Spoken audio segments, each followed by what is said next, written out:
स्वागत है दोस्तों आपका नॉलेज इंडिया में। दोस्तों इस वक्त दुनिया में करीब 200 से ज्यादा देश है, लेकिन इनमें से जापान एक ऐसा देश है जो किसी दूसरे देश से मेल नहीं खाता। यहाँ के लोग एक अलग ही दुनिया में रहते हैं। जी हाँ, जापान एक फ्यूचरिस्टिक वर्ल्ड तो है ही, जो देखकर लगता है कि ये आज के वक्त के हिसाब से आगे चल रहा है। लेकिन आज इस वीडियो में मैं साइंस एंड टेक्नोलॉजी से रिलेटेड बात नहीं करूंगा। मैं आज आपको जापान की कुछ ऐसी 10 चीजों के बारे में बताऊंगा जो अनोखी और वियर्ड है, और जापान के अलावा ये चीजें दुनिया में और कहीं नहीं देखने मिलेगी।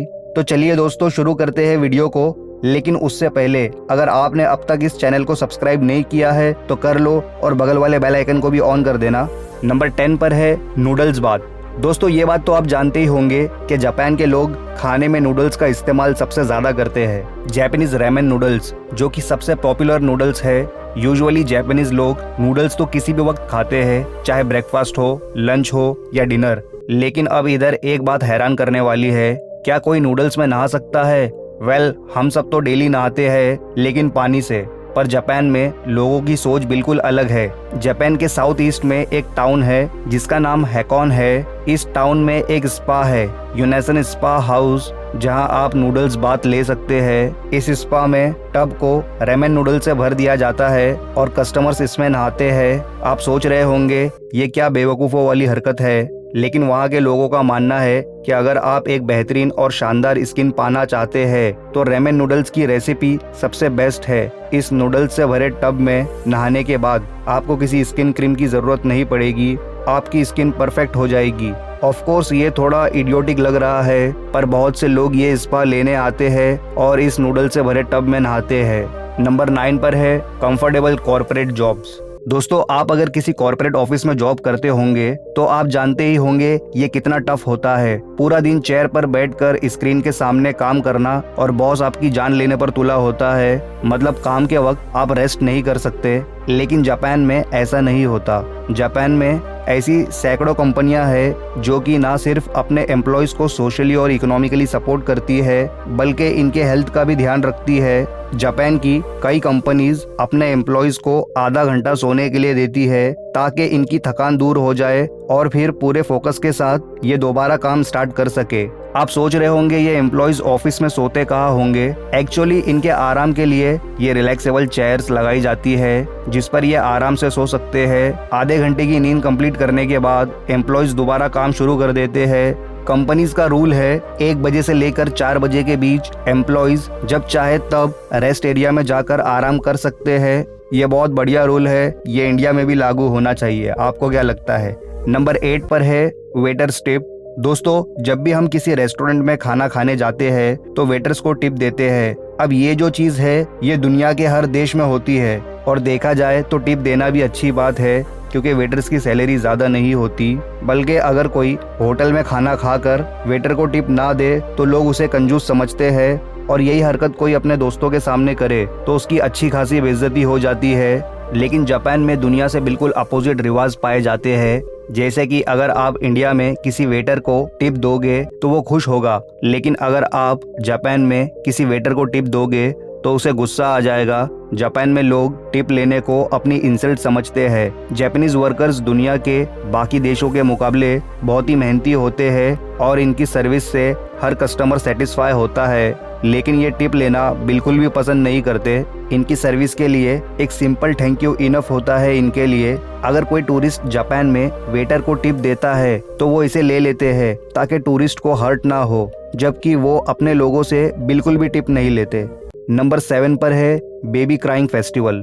दोस्तों दुनिया का चाहे कोई भी बच्चा हो, वो दिन में सैकड़ों बार रोता है। जब बच्चे रोते हैं तो माँ बाप को फिक्र होना शुरू हो जाती है और वो हर कोशिश करते हैं ताकि बच्चा चुप हो जाए। खासकर माँ का तो पूरा दिन ही बच्चे को चुप कराने में निकल जाता है। लेकिन क्या हो अगर जब बच्चे को जानबूझकर रुलाया जाए ताकि वो रोने का कंपटीशन जीत सके।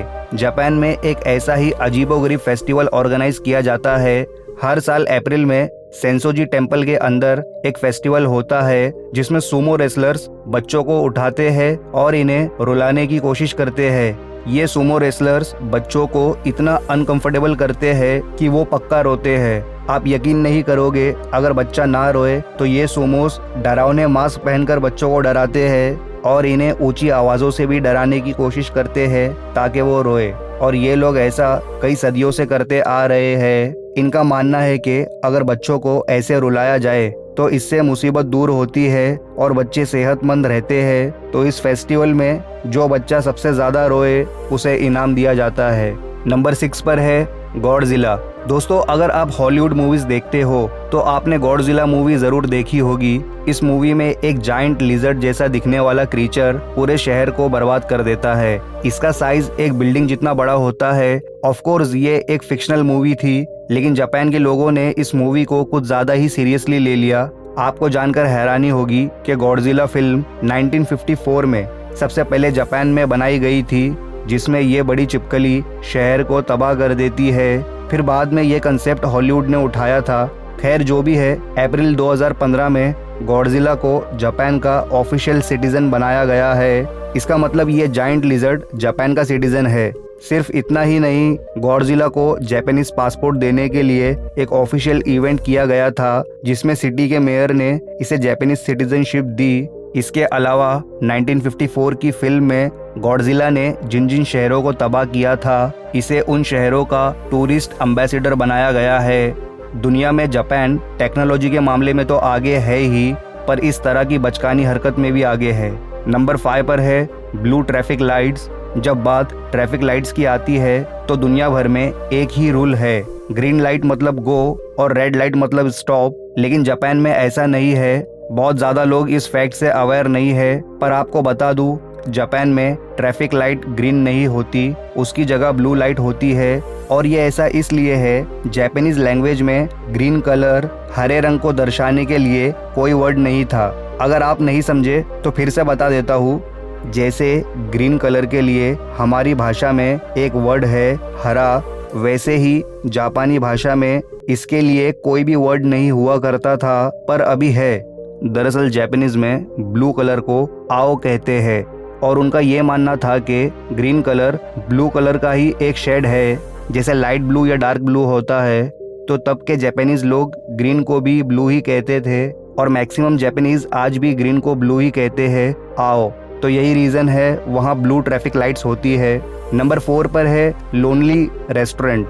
दोस्तों, अगर खाना खाने की बात करें तो अगर फैमिली या फ्रेंड्स के साथ खाना खाया जाए तो इंसान को बहुत अच्छा फील होता है। खाना चाहे कितना भी स्वादिष्ट हो, अकेले खाने मज़ा नहीं आता। कुछ लोगों का तो नेचर ही होता है वो अकेले खाना खाते ही नहीं है। पर क्या हो अगर आप किसी रेस्टोरेंट में अकेले खाना खाने जाए तो आपको खाने के साथ एक क्यूट फ्रेंड भी दिया जाए। एक्चुअली जापानीज लोग ह्यूमन फीलिंग्स को बहुत अच्छी तरह से समझते हैं। जापान में एक ऐसा होटल है जहाँ पे कोई भी अपने आप को खाना खाते वक्त अकेला महसूस नहीं करेगा। ये असल में एक एंटी लोनली कैफेटेरिया है जिसका नाम मूमिन हाउस है। इस रेस्टोरेंट में जब भी कोई कस्टमर अकेला खाना खाने के लिए आता है तो इसके साथ एक क्यूट हिप्पो टॉय रखा जाता है ताकि कस्टमर अकेला फील ना करे। ये हिप्पो साइज में काफ़ी बड़े होते हैं। सिर्फ इतना ही नहीं, रियल फीलिंग देने के लिए हिप्पो के सामने भी वही खाना रखा जाता है जो कस्टमर खा रहा हो।